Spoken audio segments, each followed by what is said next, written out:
So hi, Lonely Noise Podcast with Daniel Sherman. Or we're going to ask him some questions today about all sorts of shit because you're always working on stuff. Yeah. We're gonna start off with the newest single, Bulletproof Umbrella. How do you feel with the response to that so far? Congrats on it, by the way. Yeah, thank you. You know, it was pretty cool. It was a trippy video that I dropped, so I really wasn't sure. Mhm. You never know. You just never know, especially with that Uncaged series, because it's kind of really out there. Yeah. And so I've never really done the whole. There was some like dance club like inspiration to that track, and then like the rap was super. It was like very Big Sean inspired, and then I like T-Pained my vocals, and then the video did like this thing where it looks like you're tripping on acid when you're watching it. And so I really like. I was like, I don't know what the frick's gonna happen with this one, but here. And then it's like my second most streamed song now, so that's cool, I guess. Okay. As it All should right. be. All right, Mr. Famous. So on top of like everything that you're doing, because you're always busy, you also released a new music video for your single "Apathetic."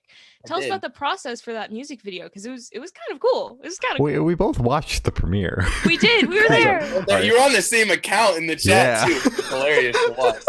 I had to type in That's how it caps. It was great. It was great. Oh man, that was the most miserable experience in my life. Oh, That music not what you want to video. hear.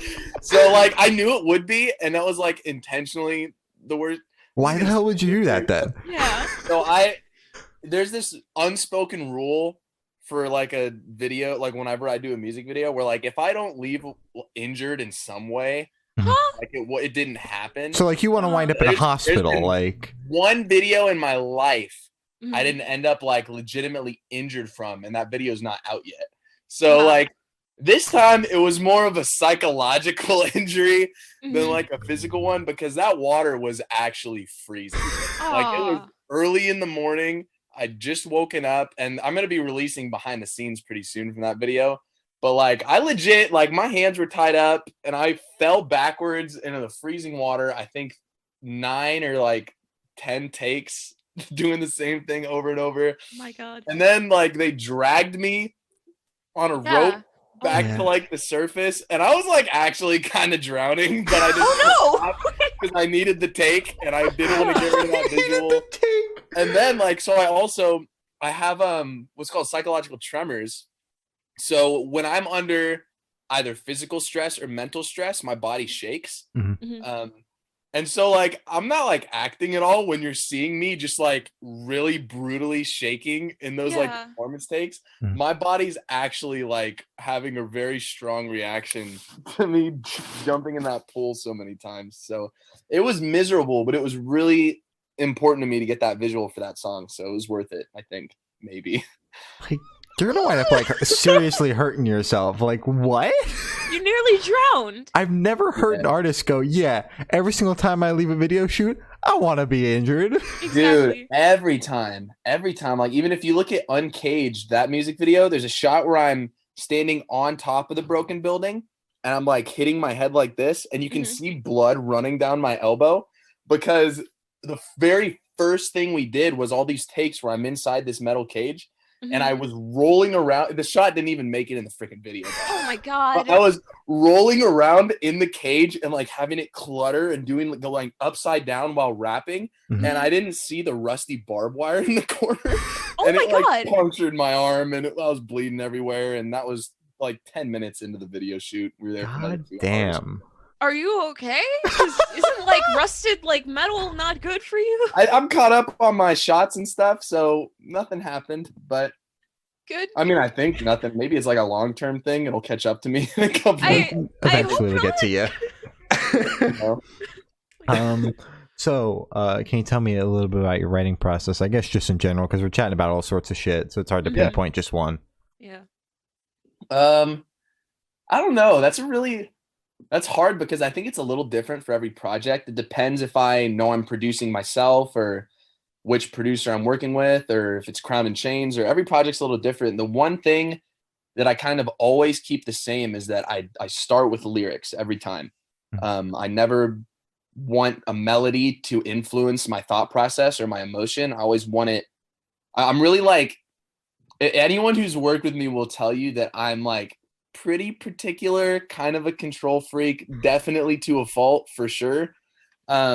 And it's really important to me that if music is so emotional and personal, the way I present it, and I never want anything outside of my own experience or my own emotion to influence what I'm saying, if that makes sense. So if I'm feeling something, I will take the time to leave whatever situation I'm in and write about it so I can capture those lyrics in the truest and most genuine form that there is. And so every song, like regardless of what project, will start with the emotion, the experience, the feeling, and I'm going to write it as soon as I can to feeling that emotion to make sure I capture it while it's still there. Yeah. Okay. Yeah, I understand that. As Shane mentioned before, we're kind of just going to cover your entire Yeah, discography. So can you tell me your favorite lyric that you've written and the meaning behind it? That Exactly, makes the question that much harder. It's the one that like. So we're talking about like all your songs. So out of your 8,000,003, which lyric? And then is tell your us the favorite? meaning behind it. Exactly. Yeah. Oh goodness. That is such a hard question. Favorite lyric? You could stick, like, if it helps narrow it down at all, because I know, like, you've got the band, the solo project, and whatever the hell else you're doing. Oh my god. We can just stick it to the solo project, because that's what we're chatting about. Yeah. Yeah, that's helpful. That sounded sarcastic. That's actually helpful. Let me clarify. No, I'm the sarcastic asshole. Like, Come on. legitimately helpful. I think my favorite right now, I'm gonna say right now, because you could ask me in 30 minutes and I'd give you a freaking different answer. That's fair. Right now, my favorite lyric I've ever written is "Never Been a Loner, but I kind of want to try it." That lyric pops up on the song "Crowds," which is the closer to my album with Giovanni Piazza. It's called "Evolving," and that song is all about like pre-pandemic, which is crazy. That's even a sentence we have now. Pre-pandemic, I was like the guy who thrived on big social settings. Like if I was in a group of 50 people, I'd be the one who throughout the night would talk to everyone at least once. I like totally like really vibe with that. The stage is like my home. I'm a performer more than I am a songwriter, really. That's like where I thrive. And now, like as I'm thinking towards what's going to happen after the pandemic, because I've spent so much time like locked away, I have this like crazy new social anxiety I'm dealing with that I'm not used to, where like I'll meet up with 5 people outside social distance or whatever, and I'm so uncomfortable now with even 5 people I'm so familiar with. So to me, that song's kind of like, I've never been the guy who's had trouble making friends, but that feels so much safer for some reason. Is kind of the drive of that lyric, if that makes sense. Yeah, I completely understand that. It's the same for me. I haven't even met up with my friends yet, but I'm terrified to meet them again, even though like I'm a social person. I like to talk to, as you said, like everybody in the room.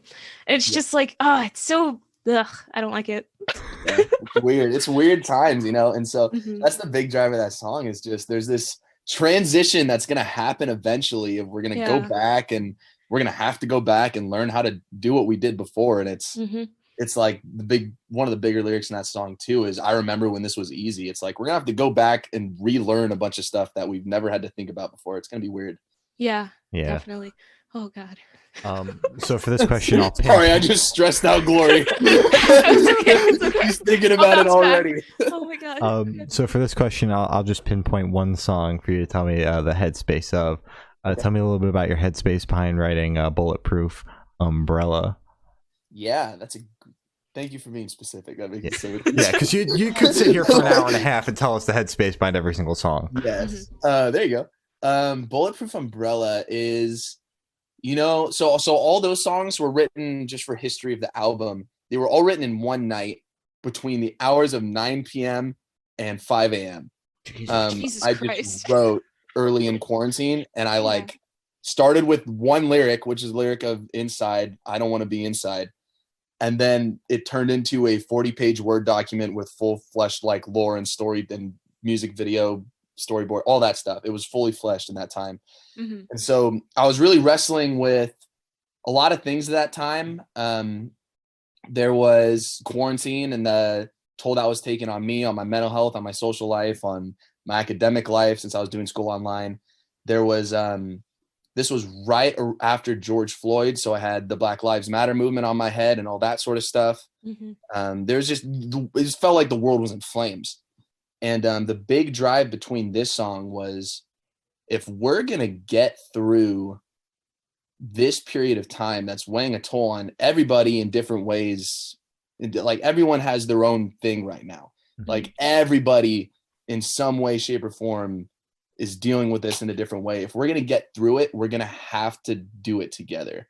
And so that song is sort of on the record, like my cry for help for, if I'm going to get through this, I'm going to really need other people to stick around, and I'm going to need people to need me to stick around, and I'm going to need people to need me to need them to stick around.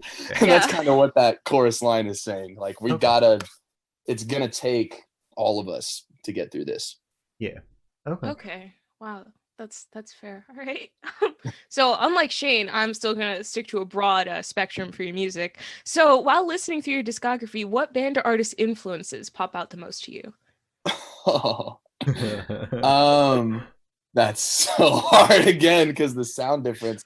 I'd say lyrically, the biggest person is the rapper NF. He's the reason I started writing. He has a line on his therapy session album and during the song therapy session where he says, I need this music is a therapy for me. And that was like why I started writing lyrics. I was like, I didn't know that could help with stuff. And so I started writing because of that. And so naturally, because that's where I started, I have the same like vulnerability as him. But in terms of sound, I don't even freaking know anymore. I mean, there's a lot of Linkin Park in my vocals. A lot of people after live shows have told me that I rap like Mike and sing like Chester, which is like, I can hear that. Big hitters like in my inspirations. So that's cool. No, I think it really does depend on the project a lot. Like, for example, if I was to talk about Terrible 21, I'd say that was a combination of like, if you took Folklore by Taylor Swift and combined it with early 2000s pop punk. Yeah. And then like also combine that with a young band's first demo album. That's what that is. Wow. That's and that was what I lot. wanted it to be. Like in my head, that's exactly what I wanted to execute. Or if you look at my hip hop stuff, I'd say my biggest influences for that are like Big Sean, NF, Logic, Kendrick. But it just really, every project's so different. It's hard to pinpoint. Yeah. That's fair. Yeah. That was good. Right. So this question should be super, super quick. Off the top of your head, I want you to describe your music for new listeners in 3 words. No more, no less. Don't shake your head at me. You remember when we did the Gotta Crowded Chains interview, how I forced Tyler to answer first because this stresses me out? Yeah, well, there's no one else here to push the question off onto. I know, it's terrifying. 3 words? You said 3? Yeah. 3. Your entire discography. 3 words. Freaking luck. That's good. That's a good Listen, one. I haven't even gotten a chance to listen to your entire discography, and I 100% agree. Yeah. Just from like Twitter clips and just listening to a couple of songs, it's just like, holy shit, the sound difference here is just. Yeah, it takes, I've always told, because I have very dedicated listeners. Yeah. Yeah. Oh my God. Very dedicated. And I've told them so many times, like, it takes the most special person to listen to an artist who in one song is screaming bloody murder and in the next is like doing a Logic style rap over samples from a 70s sitcom. Like, I don't know.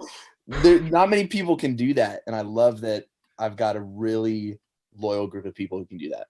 Yeah, it's insane. Definitely. Oh my God. Yeah, your fan base is like, they're really cool. They're horrifying. They're awesome. Oh God. Cool. I somehow have like a lot of really cool people. Like they're all just nice. Yeah, it's amazing.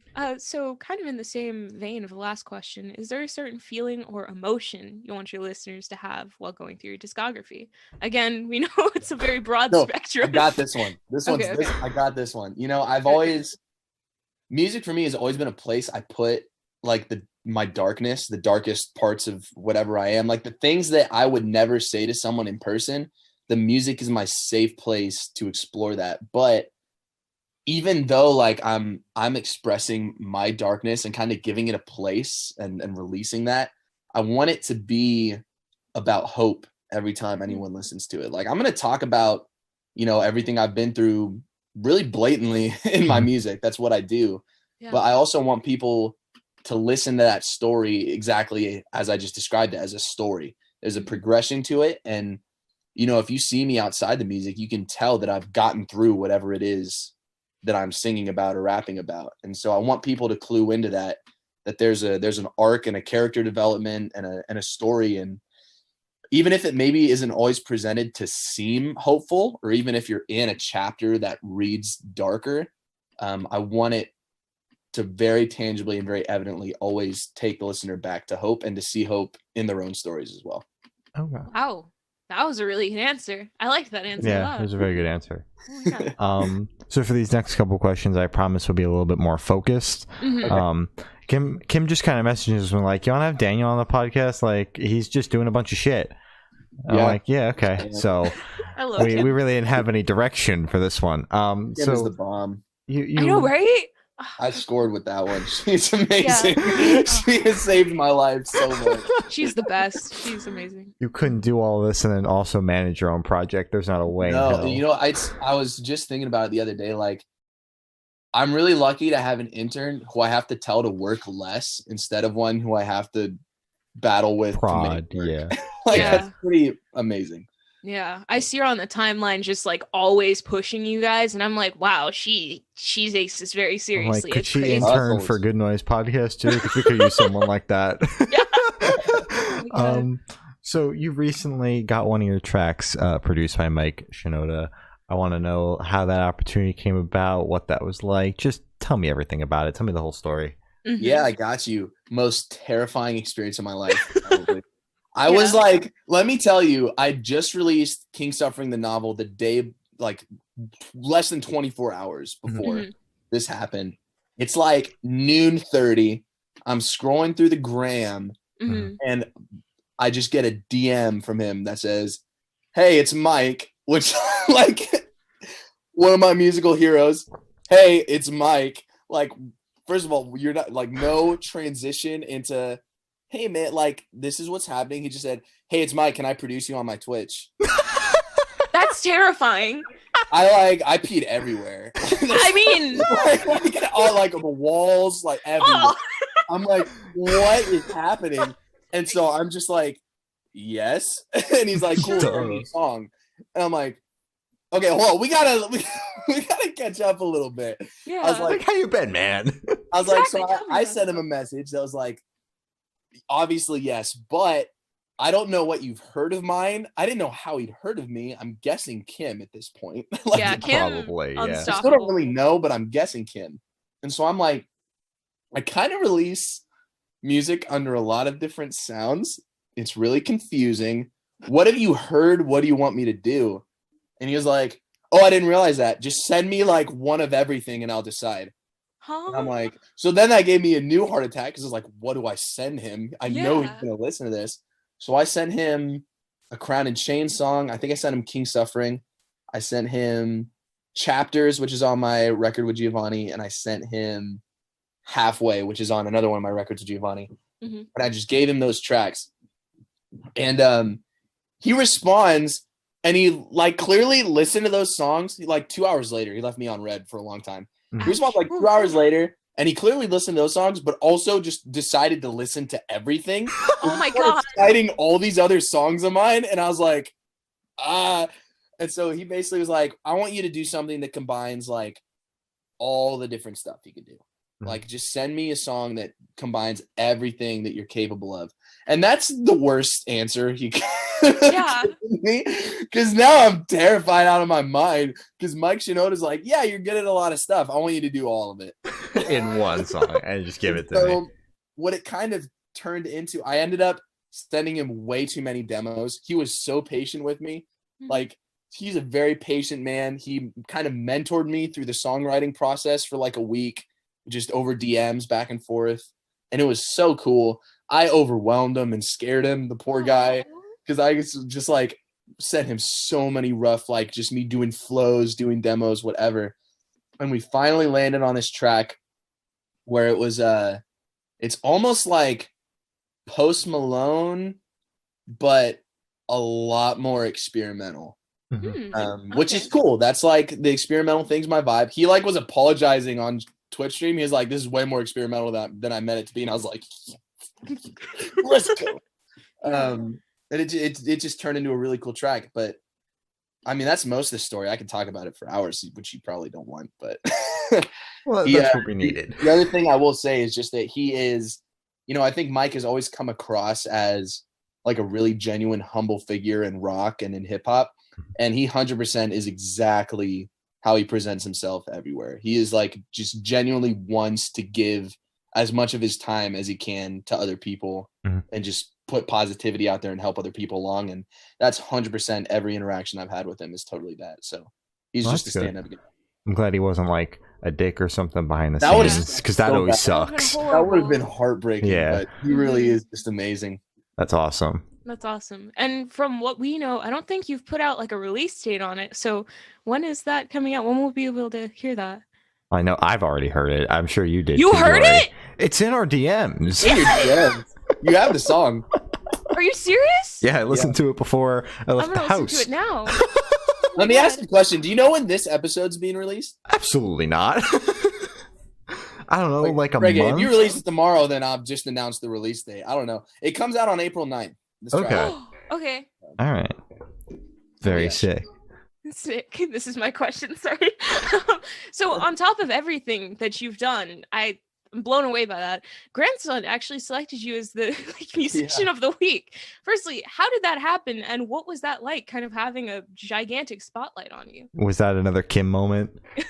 Yes, that was 100% another Kim moment. I have this. So there's this thing I do where when an artist, like a big artist, is like interacting with fans, I'll like send it to Kim and be like, "It's time for you to pull out that Kim thing you do." You're the Kim thing. And then she does it every time. Like she just does the Kim thing and it works. And so he had posted about how he's doing the XX live streams and he's going to be shouting out an artist every week. And so I sent it to her and was like, she's a huge fan of Grandson. I was like, Kim, you have literally never in your life been more prepared for something than getting my music on this guy's stream. Yeah. Like, this is your destiny. And she did it. She man, it was every week my Twitter would blow up on Sunday afternoons because she would rally all these people to just spam him with my on Twitter. And even in the stream, before he announced to me that it was me, he talked about like, I've seen this dude's name everywhere and I've ignored it. And I'm like, what? But he was like, he's like, I haven't listened to him before. I just didn't have time to listen to him before the stream. I've just been ignoring it. We're just going to play it on stream for the first time. And he chose two songs that would not have been my first choice for him to listen to. Oh, okay. Which is fine. I have so much stuff. It's all hard different to sounds. That's the real problem with what I do is that if I give someone just my Spotify, there's no telling what they're going to hear first and if they're going to dive into it more, if it's their thing or not. But yeah. So he played a track off of Terrible 21 and then he played Halfway. And, it's just surreal because that happened 2 days after Mike announced my song too.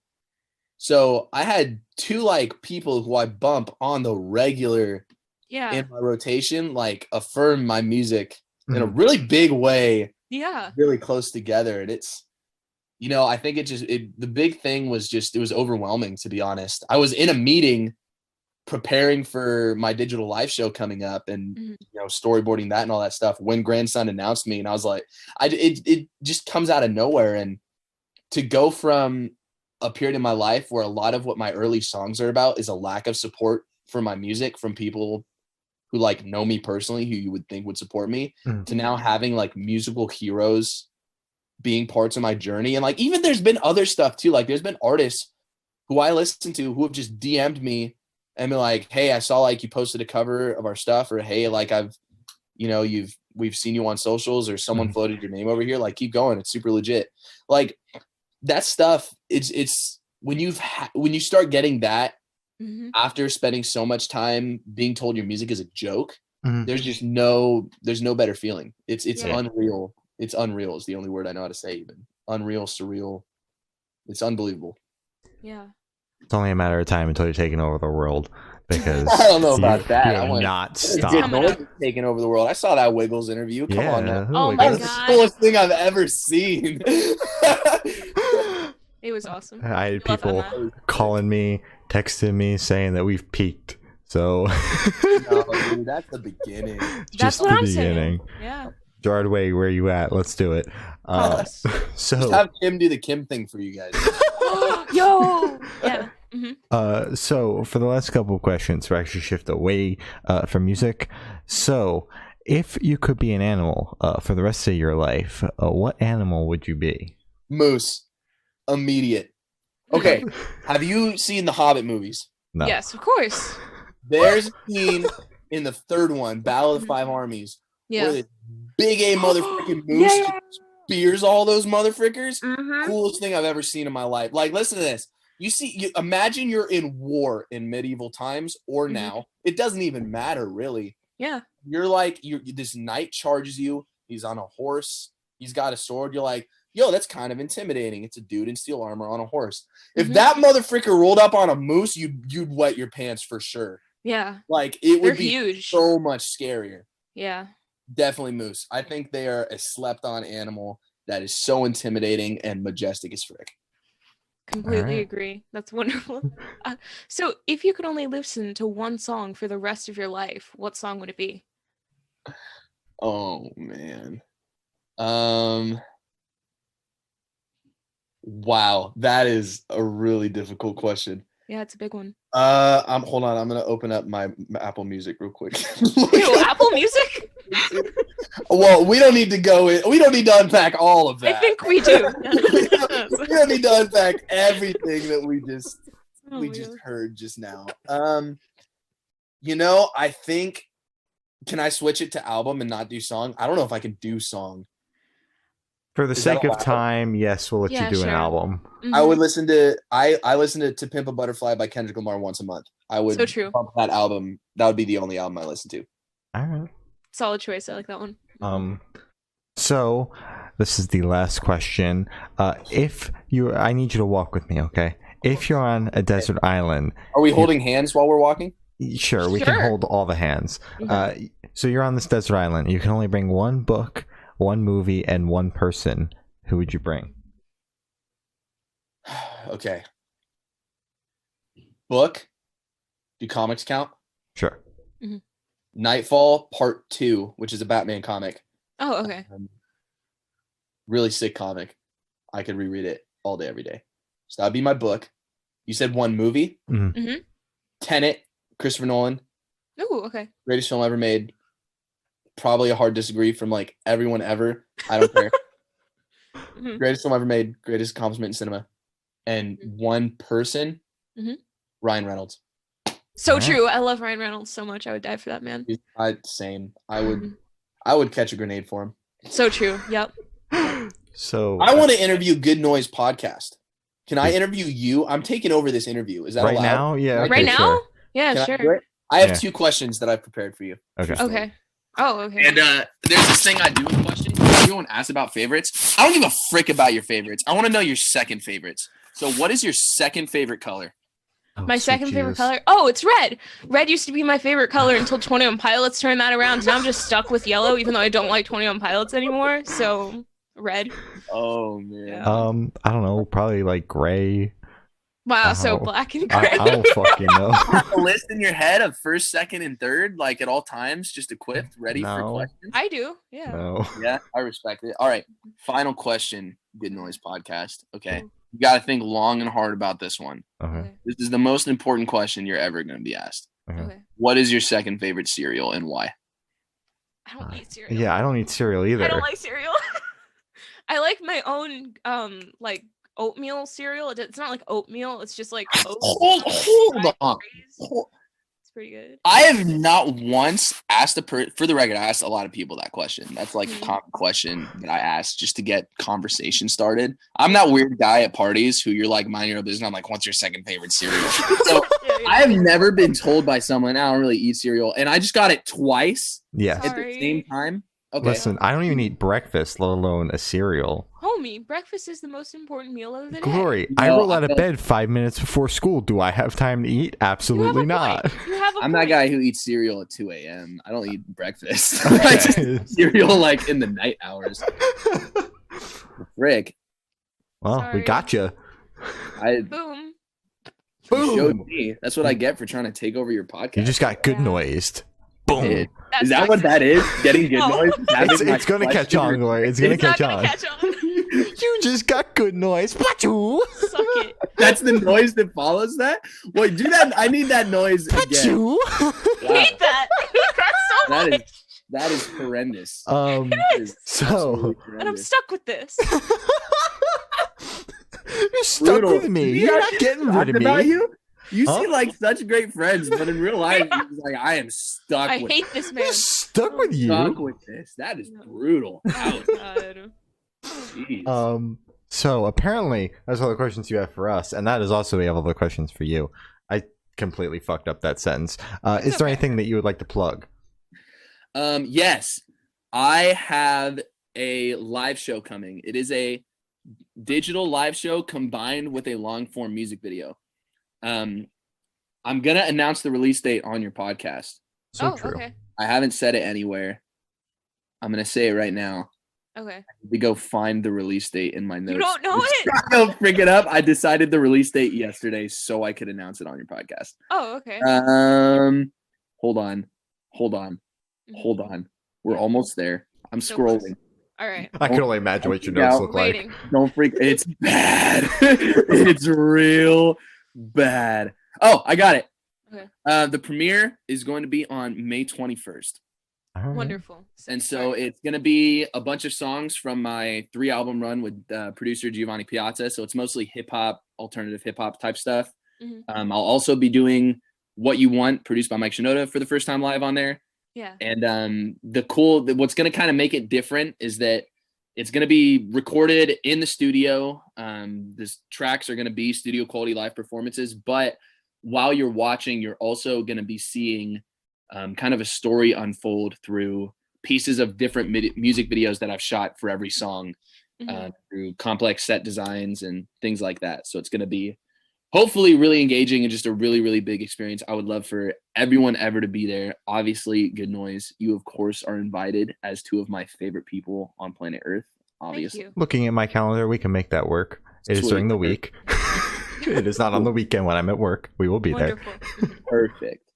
But yeah, that's pretty much the only thing I have to plug besides What You Want drops on April 9th. So Wonderful. Hell yeah. Oh, and I just listened to it. It was very good. Thumbs up. during the podcast? Yeah, Really? sorry. That's impressive. Multitasking.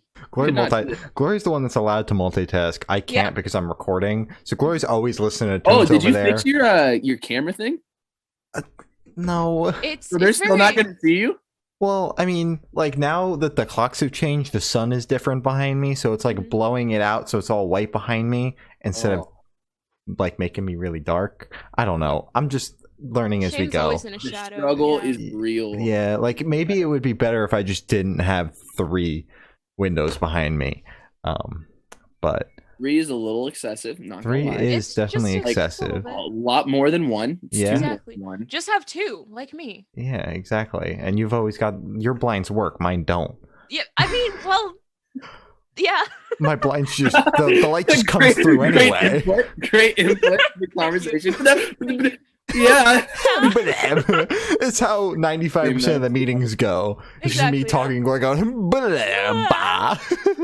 I mean, you did just make the official Good Noise sound. Yeah. Yeah, what You're not the only one making horrendous sounds. Achoo. It's like a collaborative effort. I respect. Exactly, yeah. That's how Glory and I communicate, just in random sounds. Exactly, yeah. Pretty sweet that you have your own code. Can you teach Yeah. me that language? I would learn. I'm sorry, it's secret. I would learn the language for you. I hope you know. That's the level our friendships reached. Our super, super intimate Twitter friendship. That's adorable.